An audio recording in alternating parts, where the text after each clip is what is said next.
हमारे डीएसपी साहब है, उनके सर्विस रिवॉल्वर से 6 राउंड गोलियां चली हैं महोदय। तो इसके रिपोर्ट आने में इतनी विलंब क्यों हो रही है? मैं बता देना चाह रहा हूं कि एक ही पुष्पा जो झुकने का नाम नहीं लिया, जिसका नाम है निवेदिता सिंह, जो बीजेपी की शेरनी मानी जाती हैं। जिस गरीब परिवार के लड़के की मृत्यु हुई, न ही उसे कोई अनुदान दिया गया, न कोई सहायता राशि दी गई, ऊपर से उसके परिवार प्रताड़ित हो रहे 3 महीने से। उस वक्त भी जब मुख्यमंत्री नीतीश कुमार ने महिलाओं पर सदन में उन्होंने बयान दिया था, तब भी उन्होंने झुका नहीं था।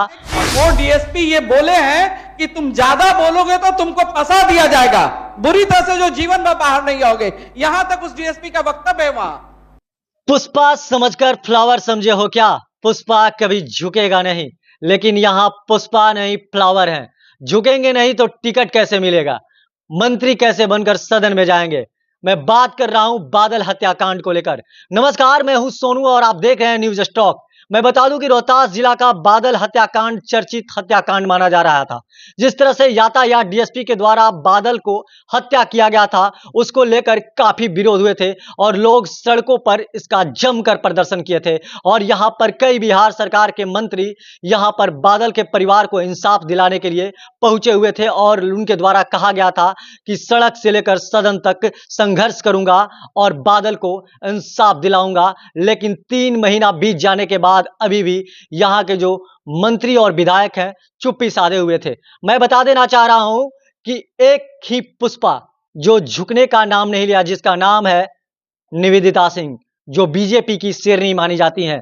उस वक्त भी जब मुख्यमंत्री नीतीश कुमार ने महिलाओं पर सदन में उन्होंने बयान दिया था, तब भी उन्होंने झुका नहीं था और डंके के चोट पर मुख्यमंत्री का सामना करते हुए मीडिया पर चर्चा का विषय उनका बना हुआ था और पूरे देश में उनको तब जाकर पहचान मिला था। मैं बीजेपी की एमएलसी निवेदिता सिंह की बात कर रहा हूं। उनके द्वारा एक बार और बादल हत्याकांड को लेकर सदन में जिस तरह से उन्होंने आवाजें उठाई, इसके बाद सदन का माहौल गर्मा गया।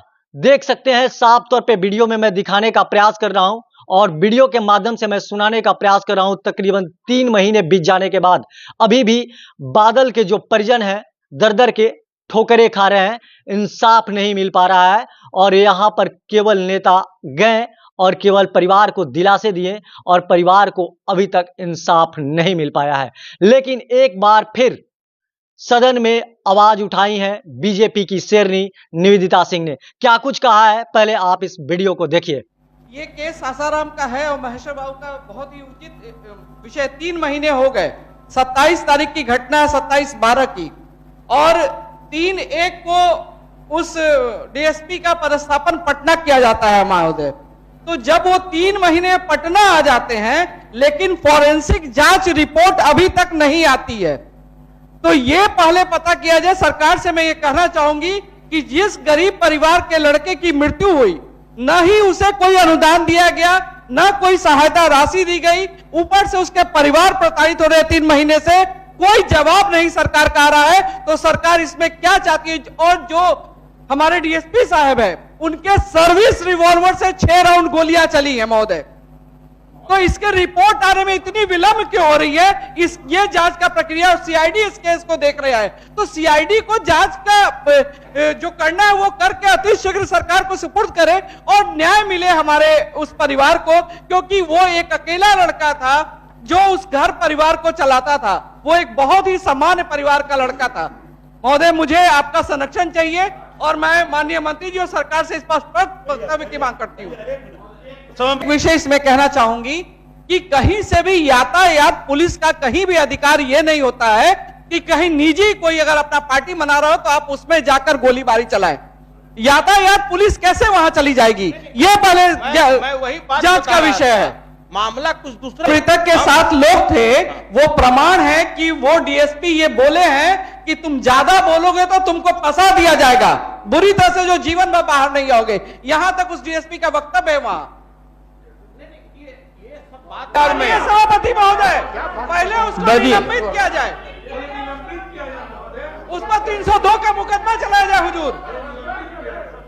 पहले सस्पेंड कीजिए, इसको प्रेस्टीज इशू नहीं बना करके ये सामाजिक इशू है। कि कोई आई सड़क पर में आता है और किसी को गोली मार के चल ये देगा। किसने अधिकार दे दिया? पहले सस्पेंड करके तब जांच करें, तब ये नैसर्गिक न्याय होगा। ठीक। जैसे कि अभी आपने निवेदिता सिंह को सुना, ये वही बीजेपी की शेरनी है जब नीतीश कुमार ने सदन में महिलाओं पर आपत्तिजनक बयान दिया था। इसके बाद बिहार में काफी सियासत हुआ था और जमकर नीतीश कुमार को विरोध करने वाली ये वही बीजेपी की एमएलसी निवेदिता सिंह है जो रोहतास जिला से आती है। एक बार सदन में बादल हत्याकांड को लेकर उन्होंने आवाज उठाया। मैं बता देना चाह रहा हूं कि बिहार सरकार के कई मंत्री पटना से चलकर जो बादल हत्याकांड के परिजन के गांव पहुंचे हुए थे और लगातार उनके द्वारा कहा जा रहा था कि हम पीड़ित परिवार को इंसाफ दिलाएंगे, हम मृतक परिवार को इंसाफ दिलाएंगे, मगर सदन में इसकी बात को कोई नहीं रख पाया। इकलौता महिला ऐसी नेत्री है बीजेपी की जो सदन में आज आवाज उठाई है। मैं बता दूं कि इसको लेकर काफी सड़क पर प्रदर्शन हुए थे, कैंडल मार्च भी निकाले गए थे और जमकर सरकार के खिलाफ और प्रशासन के खिलाफ नारेबाजी भी लगाई गई थी। मगर 3 महीना बीत जाने के बाद देख सकते हैं कि ना यहाँ के कोई स्थानीय विधायक, ना शाहाबाद के कोई नेता पक्ष में हो या विपक्ष में हो, सदन में इसका आवाज उठाया था। यहां तक कि मंत्री भी नहीं उठाए थे और लोग कई दिलासे और कई वादे परिवार को दिलाए थे, मगर परिवार अभी भी इंसाफ से भटक रहा है। अब देखना यह होगा कि क्या आदिल बिलाल पर कार्रवाई होता है या नहीं होता। सरकार ने सीधी नियुक्ति दरभंगा में आदिल बिलाल जो यातायात डीएसपी थे उनको कर दिया गया है। अब देखना यह होगा कि जिस तरह से निवेदिता सिंह ने आवाज उठाई है, क्या अब भी पीड़ित परिवार को के मृतक के परिवार हैं उनको इंसाफ मिल पाएगा या नहीं मिल पाएगा। बाकी तमाम आप ऐसे ही खबर देखने के लिए हमारे साथ बने रहिए। तब तक के लिए दीजिए इजाजत। धन्यवाद।